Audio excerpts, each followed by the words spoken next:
திரு பிரியன், தமிழ்நாட்டில் முன்னதாக சொன்ன மாதிரியே எடப்பாடி அவர்களின் தலைமையில் தான் தேர்தலை சந்திக்கிறோம், ஆனா முதலமைச்சர் இவர்தான் சொல்வதில் தயக்கம், அதை சொல்லவே இல்லை. இப்ப அதே போன்றதான் நம்ம பீகாரையும் பார்க்க வேண்டியது இருக்கு. நிதிஷ்குமார் தலைமையில் தான் சந்திக்கிறோம், ஆனால் அவர் தான் முதல்வர் வேட்பாளர் அப்படின்றத பாஜக சொல்லவே இல்லை. என்ன வியூகம் வைத்திருக்கிறார்கள்? எல்லா மாநிலத்துக்கும் இந்த வியூகத்தை அவர்கள் சமன்படுத்துகிறார்களா?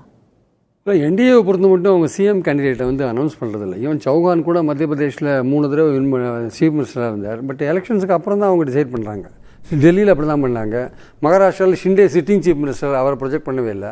ஆனால் அதிக இடங்களில் பாஜக போட்டி போட்டது, அவங்க அதிக இடங்களில் வின் பண்ணாங்க. இப்போது பட்னாவிஸ் வந்து பிஜேபி சிஎம்மாக இருக்காங்க. இல்லை, அதுதான் என்ன தயக்கம் அவர்களுக்கு? இல்லை, அவங்க வந்து இதெல்லாம் ஒரு பொலிட்டிக்கல் ஸ்ட்ராட்டஜி தாங்க. பீகாரில் வந்து அவங்க ஆட்சியை பிடிக்கணும். முதல்ல வந்து அவர் சார் சொன்ன மாதிரி நிதிஷ்குமார் வந்து 43 இடங்கள் தான் வெற்றி பெற்றார் 2020. வேற வந்து பிஜேபி பார்த்தீங்கன்னா கிட்டத்தட்ட ஒரு 74 இடங்களில் வெற்றி பெற்றாங்க. ஆனால் வந்து அதே சமயம் ஆர்ஜேடியும் 75 இடங்களில் வெற்றி பெற்றாங்க 2020. அப்படி இருக்கும்போது நிதிஷ்குமாரோடைய பாலிசி ஸ்ட்ராட்டஜி என்னவாக இருக்குன்னா, கடந்த 20 வருஷத்தில் பார்த்தீங்கன்னா பாஜகவோட சேர்ந்து போட்டி போடுவார் எலெக்ஷனில். நடுவில் திடீர்னு ஆர்ஜேடிக்கு போவார், ஆர்ஜேடியோட கூட்டு சேருவார், திடீர்னு இங்கே வருவார், அங்கே போவார். மூன்று முறை அப்படி மாறிட்டார். ஸோ அது இப்போ இந்த 2020க்கு அப்புறம் பார்த்தீங்கன்னா 23ல் வந்து பிஜேபியோட தான் சேர்ந்து 20ல் நின்றார். 23ல் வந்து ஆர்ஜேடியோட போயிட்டார். மறுபடியும் கொஞ்ச நாள் தான், அதுக்கப்புறம் மறுபடியும் பிஜேபியோட போயிட்டார்.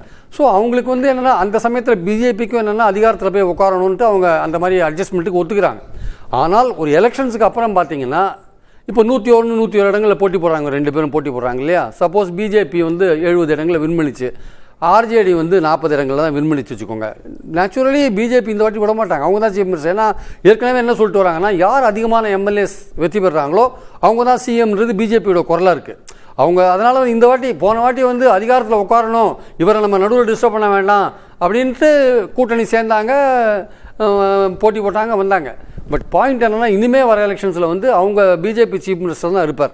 அது எப்படி மகாராஷ்டிராவில் பண்ணாங்களோ அதே மாதிரி தான் பீகார்லேயும் பண்ணுவாங்க. அதில் ஒரு சின்ன சிக்கல் என்னென்னா, இப்போ இவர் வந்து ஜேடியு வந்து அங்கே மத்தியில் வந்து ஆதரவு கொடுத்துட்டுருக்காங்க. அதனால் அந்த இடத்துல வந்து கொஞ்சம் பிஜேபி யோசிப்பாங்களான்னு ஒரு டவுட் இருந்தது. பட் இப்போ வந்து அமித்ஷா சொல்கிறத பார்த்தா அவங்களுக்கு வந்து அவர் கிட்டத்தட்ட அந்த மாதிரி தான் சொல்கிறார். எம்எல்ஏஸ் தேர்ந்தெடுப்பாங்கன்னா என்ன அர்த்தம், அதிகமான எம்எல்ஏஸ் யார்கிட்ட இருக்காங்களோ அவங்க தான் சிஎம், அந்த கட்சி தான் சிஎம் தான் வரப்போகிறாருன்னு அர்த்தம்.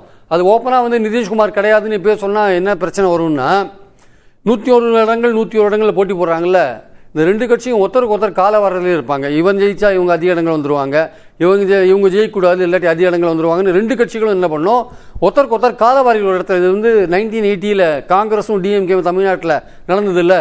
115 115 போட்டி போட்டாங்க 2 பேரும். ஒருத்தர் கால ஒருத்தரை வாரி விட்டு கடைசியில் எம்ஜிஆர் விரும்பினார். எம்ஜிஆர் பக்கத்தில் ஒரு நியாயம் இருந்தது, காட்சியை கலைச்சாங்கன்னு அந்த விஷயத்தை வச்சார் ஒரு விரும்பினார். இங்கே வந்து உங்களுக்கு வந்து நிதிஷ் அதிகமான இடங்கள் பெறணும்னு அவங்க கட்சி ட்ரை பண்ணுவாங்க. அதே சமயம் பாஜக அதிக இடங்களில் வந்துட போகிறதே அவங்க காலை வாரி விடுவாங்க. பாஜக என்ன பண்ணுவாங்க, நிதிஷ் காலை வாரி விடுவாங்க. ஸோ இந்த 101 சரிசமமாக பங்கிடுற விஷயம் இருக்குல்ல, இது ஒரு சிக்கலான விஷயம். பீகார் அதிக எம்எல்ஏக்களை பெரும் பட்சத்தில் நிதிஷை கழற்றி விட வாய்ப்பு இருக்கிறதா தேர்தலுக்கு பிந்தைய? பிஜேபி நினைச்சா கண்டிப்பாக கழட்டி விடுவாங்க. அப்படியே நிதிஷ்குமார் தூக்கி சென்ட்ரலில் ஒரு மினிஸ்டராக போடுறதுக்கான டெப்டி பிரைம் மினிஸ்டர் கேட்டால் கூட கொடுக்கறதுக்கான, ஏன்னா ஒரு பொலிட்டிக்கலாக வந்து ஒரு பவரில் கண்டினியூ பண்ணணும், எந்த பிரச்சனையும் வரக்கூடாது 29 வரையும் அப்படின்னா அந்த மாதிரி சமரசங்கள்லாம் பண்ணிப்பாங்க. இதில் பீகார் எலெக்ஷன்ஸ் இன்னொரு முக்கியமான விஷயம் என்னென்னா, ஆர்ஜேடி கூட்டணிக்கும் ஜேடியு பாஜக கூட்டணிக்குமான அந்த இது இருக்குல்ல, போட்டி இருக்குல்ல, அது கடுமையாக இருக்குது. போன வாட்டி 2020 நீங்கள் பார்த்தீங்கன்னா அவங்க 125 இடங்கள் வாங்கினாங்க, இவங்க 110 இடங்கள் வாங்கினாங்க. ஆனால் வாக்கு வித்தியாசம் பார்த்தீங்கன்னா நம்ப மாட்டீங்க, 0.03% தான், 0.03 அந்த பர்சன்ட் தான் அதிகமாக வாங்கினாங்க.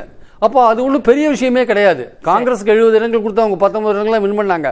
அதனால் இந்த வாட்டி காங்கிரஸுக்கு அதிக இடங்கள் கொடுக்கக்கூடாதுன்னு தேஜஸ்வரி, ஏன்னா அவங்க பிஜேபி வின் பண்ணிட்டு போயிடுறாங்கன்ட்டு யோசிக்கிறார். அது ஒரு பக்கம் இருந்தால் கூட சிஎம் கேண்டிடேட் வந்து நிதிஷ்குமார்ன்றது வந்து தமிழ்நாட்டுக்கு சொல்ற ஒரு மெசேஜ். நீங்க கேட்டீங்க இல்லையா, it is a message to Tamil Nadu. அதை ஒப்பிட முடியுமா? நம்ம பீகார்ல இருக்கக்கூடிய சூழலையும் அவர்களுடைய தொகுதி பங்கீடு 101 101 பிரிச்சிருக்காங்க இல்லையா, அந்த தொகுதி பங்கீடை நம்ம தமிழ்நாட்டோட ஒப்பிட முடியும். அந்த இடத்துல வந்து 101 101 பாஜக கேட்கறதுக்கான அந்த அளவுக்கு ஸ்ட்ராங் கிடையாது.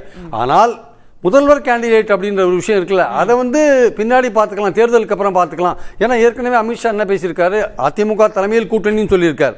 அவர் எந்த இடத்துலையும் இது வரையும் எடப்பாடி தான் சிஎம்ன்ற வார்த்தையை அமித்ஷா சொல்லவே இல்லை இது வரையும். ஆனால் அதிமுக காரங்க என்ன சொல்கிறாங்க, பிஜேபியை சொல்லிடுது, நயினார் சொல்லிட்டார் அப்படின்றாங்க. ஆனால் இந்த விஷயத்துலலாம் அமித்ஷா என்ன சொல்கிறாரோ அதுதான் வந்து பிஜேபியோட வேத வாக்காக நம்ம எடுத்துக்கணும் நம்ம ஆக்சுவலாக. ஸோ அந்த பாயிண்டில் பார்க்கும்போது இந்த தமிழ்நாடு எலெக்ஷன்ஸில் வந்து அன்லஸ் அமித்ஷா வந்து எடப்பாடி தான் சிஎம் சொன்னாலே தவிர நம்ம வந்து வேற விதமான முடிவுக்கெல்லாம் வர முடியாது. ஆனால் இதுவரையும் அவர் சொல்லலைன்றது முக்கியமான விஷயம். வேற என்ன சொல்லியிருக்காருன்னா, எலெக்ஷன்ஸ்க்கு அப்புறம் கூட்டணி கவர்மெண்ட் என்டிஏ கவர்மெண்ட் வரும், நாங்கள் உட்காந்து பேசி டிபார்ட்மெண்ட்லாம் டிசைட் பண்ணுவோம்னு ஒரு பேட்டியில் சொன்னார், ஒரு தினசரி பத்திரிகை பேட்டியில் சொன்னார். ஸோ அப்படிலாம் இருக்கும்பொழுது அவர் எடப்பாடியை வந்து சிஎம் கேண்டிடேட் சொல்ல, அதிமுக முதன்மை கட்சி அவங்க தான் தலைமையில் தான் போட்டியெல்லாம் சொல்லிட்டார். அப்போ நிச்சயமாக அவங்களுக்கு ஒரு கால்குலேஷன் இருக்கும், அது இல்லாத இருக்காது. அதனால் வந்து அமித்ஷா இந்த தமிழ்நாடு சிஎம் கேண்டிடேட் விஷயத்தில் அங்கே பீகாரில் வந்து என்ன பண்ணாங்களோ, மகாராஷ்டிராவில் என்ன பண்ணாங்களோ, டெல்லியில் என்ன முடிவு எடுத்தாங்களோ, என்டிஏவோட ஒரு பாலிசி டிசிஷன் மாதிரி அவங்கள பொறுத்தப்பட்டு டெல்லியிலேருந்து வரவங்க எல்லாருமே என்டிஏ கூட்டணி தான் சொல்கிறாங்க. இங்கே இருக்கிறவங்க தான் வந்து அதிமுக கூட்டணின்னு சொல்லிட்டு இருக்காங்க. அவங்க பார்வை வந்து வேற விஷயம், வேற விதமாக இருக்குது ஆக்சுவலாக.